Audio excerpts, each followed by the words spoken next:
Okay, let's talk about the second part, the last part of chapter 2. So just a brief overview of the different kinds. We're talking about 4 different kinds of research. These are talked about in your book, but I'll do a quick overview. So the 2 quantitative kinds are surveys. Surveys are macro level, right? Tend to be large scale, not always, but surveys are questionnaires where we send people questions. They're generally macro level, quantitative. They can use Likert scales. So we can use Likert scales to measure non-quantitative data and turn it into something quantitative. And Likert scales look like this, where we ask, do you think that Donald Trump is, interesting? And you can say from strongly disagree to strongly agree, and we'd end up with a number. And let's say the number is, 3.4. And so that's going to give us a number that represents whether or not people think Donald Trump is interesting. So we're taking qualitative data and turning it into something we can then run statistics on. So it's a way to take qualitative data and make it quantitative. Let's look at another example.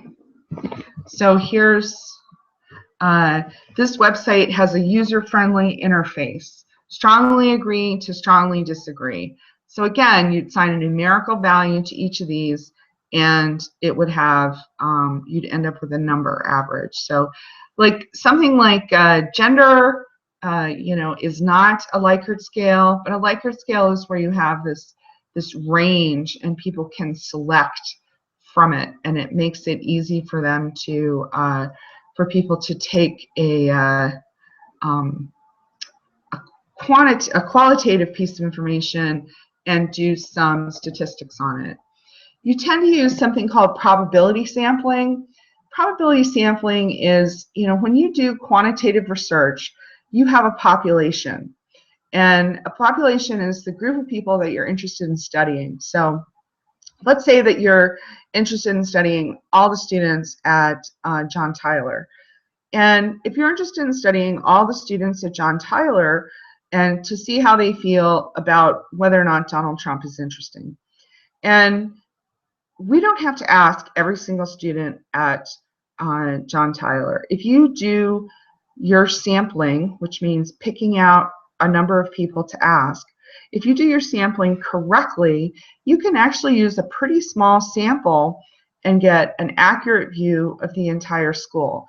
This is how large-scale studies are done that can get at opinions like voting, how we can predict voting, by asking 1,000 people, representing all the people in the United States. It's because we ask the right people.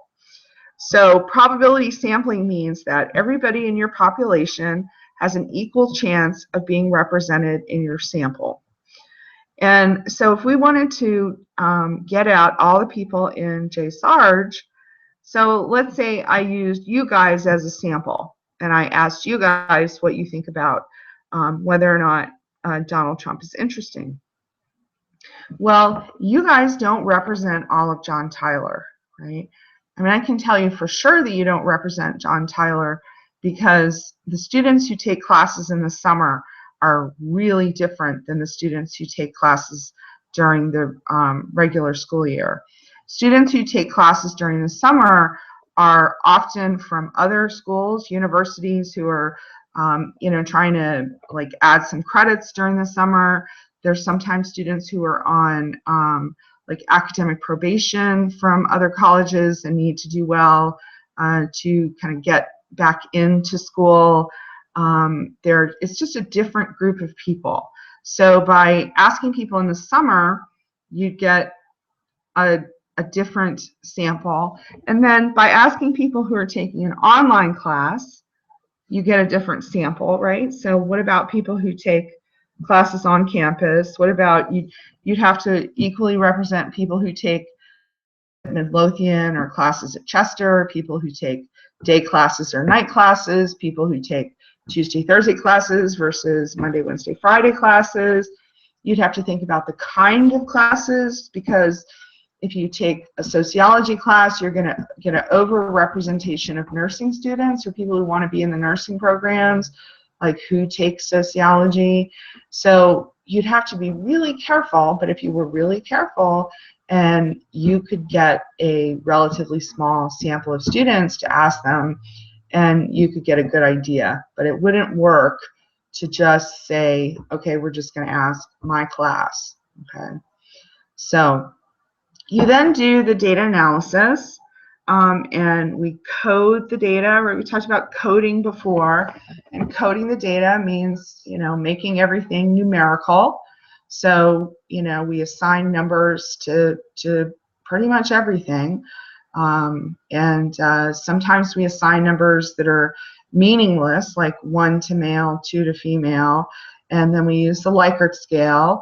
And then in, you know, surveys, most of the stuff can be, you know, it's already set to be quantified. So like, what's your income, or, you know, what's your age, or other information like that. So surveys are good for getting information on large groups of people. They can be done quickly. They're less expensive. They're reliable, right? You can do them easily, right? You can carefully read over your questions to look for bias, to make sure that you're not asking, you know, when you ask people questions, the way you ask people questions has an impact on the way that they answer, right? So, like if I'm standing in front of a class and I say, does anybody not understand, versus does anybody have any questions, I'm going to get different answers, right? Like if I say, does everybody understand what I'm saying? Then nobody's hand will go up. If I say, does anybody want me to go over that again? People's hands will go up, right? So if I ask a question like, you know, do you think Donald Trump is an idiot, right? Or do you think Donald Trump, like how awesome do you think Donald Trump is on a scale from 1 to 5, right? You're going to get a different answer. So yeah, like if you think about doing interviews, which is part of qualitative research where you sit and talk to people, like, you know, you have to be so careful because you have one person sitting there asking another person questions, and just the tone of their voice, the slight inflection at the end of a question is going to have an impact. Well, with surveys, you can get rid of that to a large degree. So the disadvantages are some of the disadvantages of quantitative research, right? It doesn't allow people to express feelings. You're not going to discover new stuff. You know, it's limited. It's pretty black and white. It can be weak on validity. So validity is, am I measuring what I think I'm measuring? So you may ask people a series of questions to see if they are happy, and you're going to, you know, get answers from them, but are those questions really measuring happiness? And so you don't know if what you're asking is really getting at what you're trying to get at. And then sampling errors, like we talked about, you can just, you know, who knows? If you have a good sample, you have to be really careful and do a really good job. And then data manipulation. So researchers can lie, right? They can manipulate the data. When you're doing the publish or perish thing, if you do research to find out whether or not you know, exercise impacts, you know, I don't know, let's see, how happy your dogs are, and you know, you find that no, it doesn't, you don't get to publish that research. The only kind of research that gets to be published is research that finds results, which really is ridiculous, because we should publish research where we've studied this and found that no, it didn't do anything, but that kind of research doesn't get published. So you've done all this work, you've got your grant, you know, you've put a year of work into it, and you've got nothing, and you can't publish it. And it's really tempting to start and, you know, to go and play with the data. And there was a study recently done where they had people go to people's houses and have a brief conversation with them. They told the people when they went to them that they were gay. They asked them their opinion on gay marriage, and then they had a brief conversation with them about their personal experience. And then they found at the end that having a brief conversation with someone who was gay about their experience had an impact on people's view on gay marriage. And it was, very interesting research, and it, was very exciting, this finding that, you could very quickly change someone's perspective if they just heard from, someone who was kind of had skin in the game about their experience. And the research was published. It was published by a professor, but the person who actually did the work was a PhD candidate who actually already gotten a job. He was finishing up his school, and he'd gotten a job at some prestigious college. He was going to go be a professor. And a researcher from another college contacted him and asked him to look at his data, which is really normal. People will, ask to look at your data because it's like really interesting and they want to do it again. They want to do your research. And they want to look at your data, so they want to do their own research, and they, want to see your protocol, see how you did it. And a big part of quantitative research is that it's replicable, right? If you do it and you find this, I should be able to do it and find the same thing. But he wasn't even doing that. He just wanted to see the data. And so he, talked to the PhD candidate, asked for his research. And it turned out that the PhD candidate had faked the data and, created the result. And so, he lost his job. He lost, his pending job. He lost his PhD. He didn't get his PhD, and his world kind of fell apart. But the need for having results can be very tempting. And the research that many years ago showed a link between autism and a particular vaccine and the range of vaccines that kids get, was pretty quickly shown to be, a complete crock. And it was withdrawn from the journal that it was published in and discredited. And the guy who published the research got in all kinds of trouble. And it's never been, it was never replicated. 1 million people tried to replicate the research, and it's just simply not true that there's a particular vaccine that causes autism. Autism is not like a switch that you flip, that someone gives you a shot and bang, you wake up the next day and you have autism. That's not how autism works, right? It's like saying that cigarettes give you cancer by you smoke a cigarette and bang, tomorrow you have cancer. It's not how the world works. Autism is not, it's just ridiculous, right? But none of that matters because his data got out, right? And now it's out in the world. And the fact that it was retracted and the fact that, it's complete garbage doesn't matter. It's out in the world. And people are, there are some people and a lot of people in the kind of circles that I swim in of these kind of wealthy, educated parents who send their kids to Waldorf, which is where my daughter went, these kind of hippie private school, crunchy, they're against vaccines, and it's kind of like a secret. You have to keep it, I don't tell people that I vaccinated my daughter sometimes because I just don't want to get into a fight.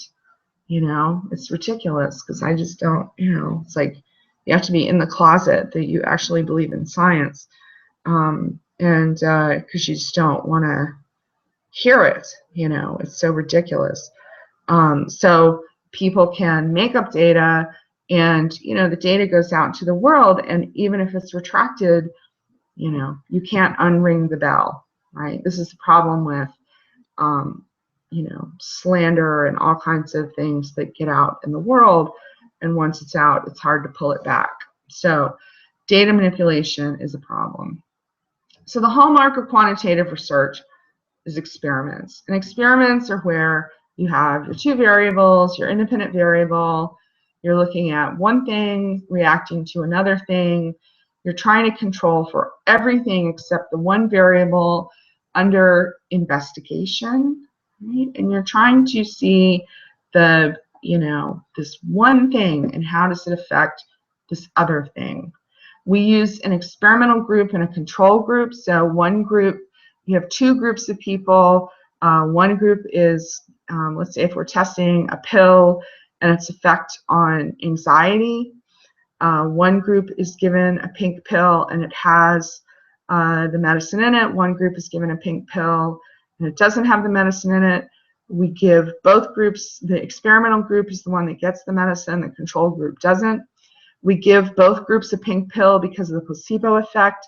Just taking the pill is going to impact your anxiety. Just being in the experiment is going to impact your anxiety. The placebo effect means that some people in the control group are going to have benefits from the pill that have nothing to do with the actual medication, but have to do with expectations and other things.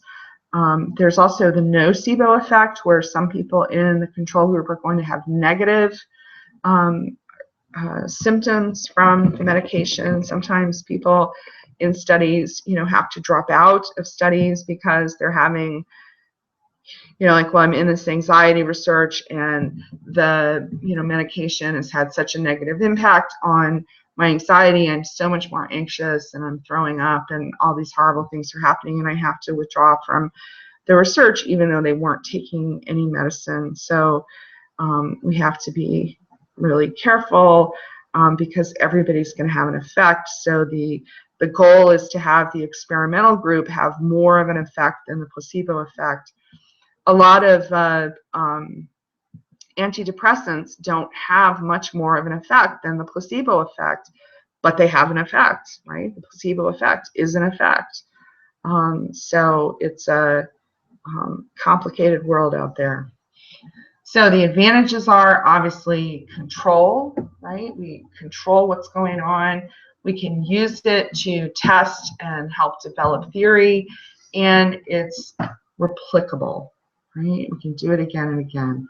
And the disadvantages are, none of us live in a laboratory, and, anxiety is not a simple thing to understand.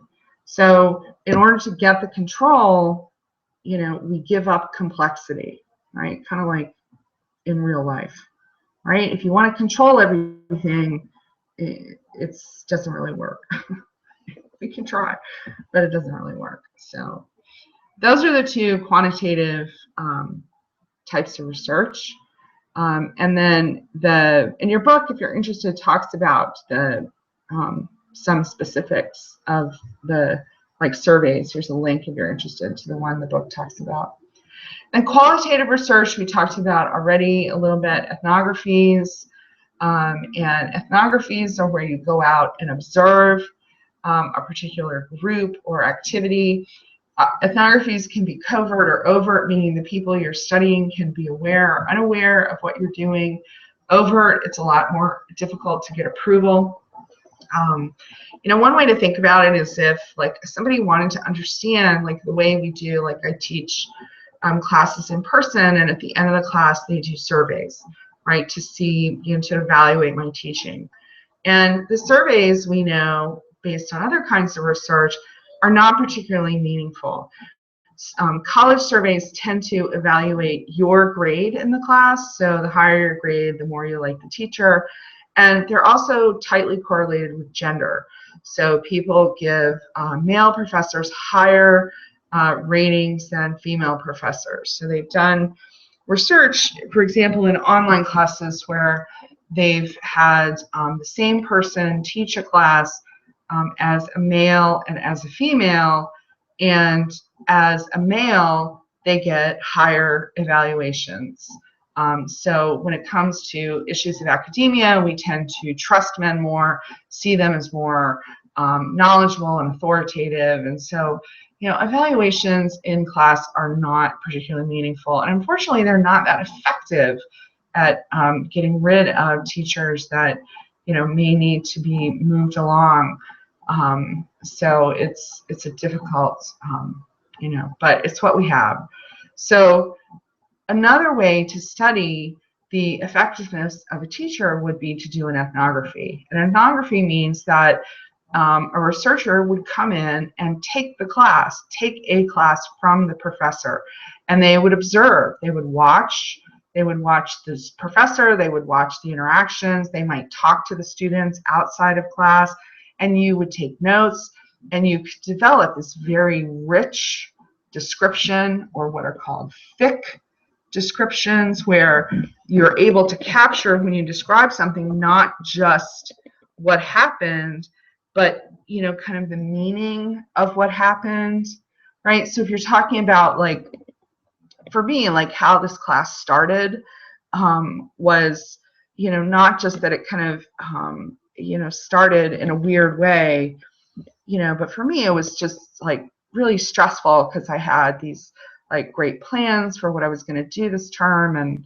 then I got really sick, and it like wasn't working, and I didn't have the energy to put into what I needed to do, and so I was just kind of starting like in this weird way, but it was really hard for me to give up my idea, and I just kind of struggled, and I was actually, because I'm so sick, I'm kind of worn down, and I was like sad to let go of my, like my case study idea, and it's like, but I could kind of feel some people being like, hey lady, what are you doing? And I just, so it's like, that's a thick description, right? Rather than, the class started with the professor being sick, right? So to do an ethnography like that would give you a really good idea of what it's like to take a class from a particular professor, or what that class is like. But this is where we get into the idea of resources, right? You can't do that for every class, right? I mean, it would be great if you could at least do it, once every 5 years for a professor. So you get this really rich picture, but it's incredibly resource dependent. And again, this is another way we can look at, like, one of the disadvantages of ethnography is replicability. And replicability is you can't do it more than once. So you could come in and do an ethnography, let's say, of my class last term at South University, and you would, if you did an ethnography of the term before, it would be a different ethnography because of the students in the class, because of the different stuff going on in my life. So it would not be the same. Trying to do an ethnography twice is like trying to throw the same party twice. You can invite all the same people, play the same music, serve the same food and drinks, and it's just not going to be the same thing. So you can't do ethnographies more than once. So ethnographers need to be able to create rapport with people and to get access. So if you want to study a particular group, you have to be able to get in to study them. And so there was one sociologist who went and studied a chapter of the Ku Klux Klan. Well, in that case, he had to do covert. He did a covert ethnography to avoid getting his ass kicked. So nobody knew, and he pretended to be a part of the group and gained rapport and understanding so that he could observe, right? And otherwise, we're not going to get that kind of understanding of the group, because if they know they're being observed, they're going to act differently. So data analysis from an ethnography is collected through something called grounded theory, which is rooted in this idea of inductive reasoning, where you gather all your data and then you look for relationships and themes and patterns in the data, and from there you can build theory. So the way that Annette Leroux observed the families and how they parented and came up with her theories of how different parents of social classes raise their children. And the advantages, there are a lot of advantages. I mean, you get this picture of things that you just don't normally get, right? And you can get pictures of subcultures, you can get beyond stereotypes, and you can innovate, right? You can learn about things that you just never would have occurred to anyone. But they're resource intensive, they're vulnerable to things like bias, right? So if you're studying a particular group and you feel a particular way about them, it's going to be difficult to, like if you're studying a group and you don't agree with them, it's going to be difficult. Or if you agree with them, it's also going to be difficult, right? So if you're studying, so if I've had this really funny relationship with my daughter's family who I've known for, my daughter's going to be 8 next month, and we got her when she was 3 months old, and when a child comes into foster care and she was taken from her mom, and visitation is required when the child comes into foster care. And normally visitation is, you take the child to social services and a social worker takes them back to a playroom, and the parent does supervision in there. I mean, the parent does visitation and they're supervised by social services, social workers, and that always felt really I don't know, that never set right with me. That just felt hard for Emmy, my daughter. And so we agreed to do the supervised visits ourselves. And so we would meet with her mom, like at the downtown library or other places, and let her do the visitation. And so through that, we developed a relationship with her. It's like we've kind of done this 8-year ethnography, and we developed a relationship with her and got to know her. And so when we ended up adopting Imogen, we've maintained a relationship with her. And I have gone through, a whole series of perspectives on her, and based on where I stood at a particular point, it would influence how I would describe her, what I see and how I would view her. I've been very, very, very compassionate, which would kind of skew, and I was very naive when we first started. I'd never been around or exposed to this kind of extreme poverty and manipulation, and people using drugs, and it's just a world I wasn't aware of, and I was just of the world. And so it's just been a whole range. And so my position at any point in time is going to influence what I see. So bias of the person doing the research is an issue. And then you have the issue of representativeness. And representativeness is, so you're doing an intense study of this particular group or activity. Well, does that mean you can take what you've learned there and extrapolate it out to other groups? So I've, done this really intense ethnography of my daughter's family, and they're white and poor and, uneducated, and have, this series of characteristics. They have high involvement with social services, addiction, and a whole bunch of other issues. They're, from city of Richmond, and, kind of hear these characteristics, and I know them very well. And I could tell you a number of themes and things that I have observed about them.